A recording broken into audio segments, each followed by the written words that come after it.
There are two moves in mindfulness, really. One move is about letting go of the unwholesome, letting go of stuff that's, the suffering of things.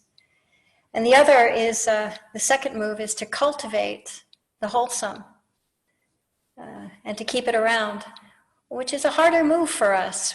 That's not our typical move. We tend to either not notice so much when the wholesome is around, we're just kind of in it and plow through that moment and on to the next. Or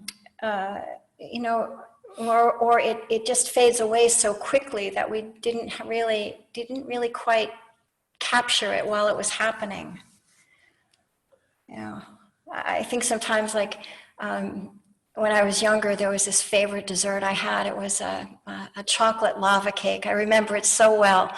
And I remember once that I ate it so fast. It was at the last bite. I was like, oh my goodness, I haven't even tasted this thing. And gratefully, I had one bite left that I could do that.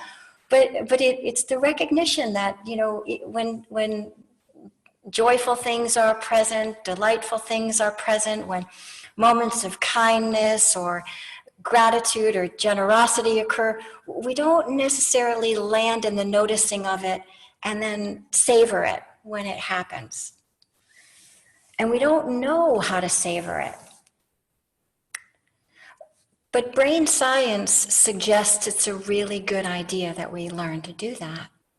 And in fact, 12 seconds is what the recommendation is. Just 12 seconds holding on to a positive feeling begins to change the wiring in the brain.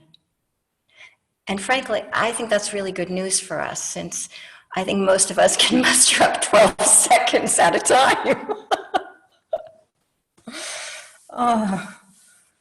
So the idea, once we muster up a wholesome feeling, is then to figure out how to keep it around.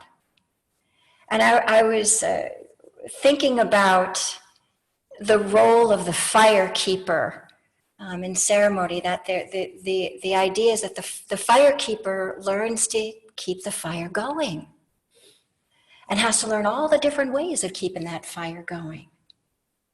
And that is very much what we're trying to do, is figure out how do we keep these little fires of goodwill, of generosity, of kindness, of friendliness, of caring attention, how to begin to keep them around.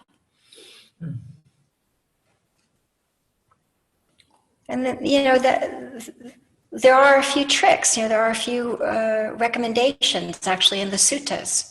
The recommendation that you begin to notice them in daily life when they occur, just randomly when they occur.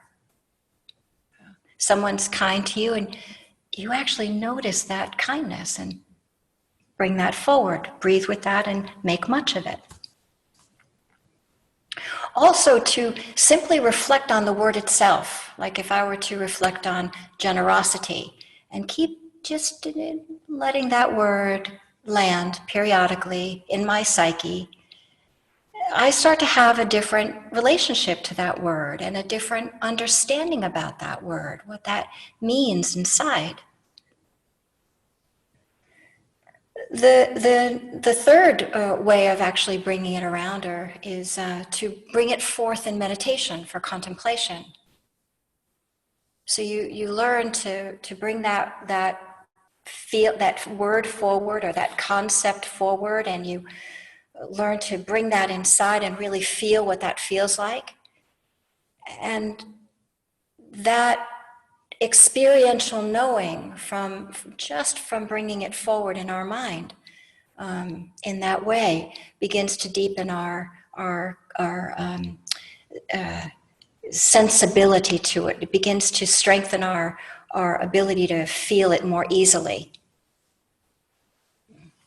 And the last thing is actually embodying it, which I would say is more of a continuation of a daily life practice or on the cushion.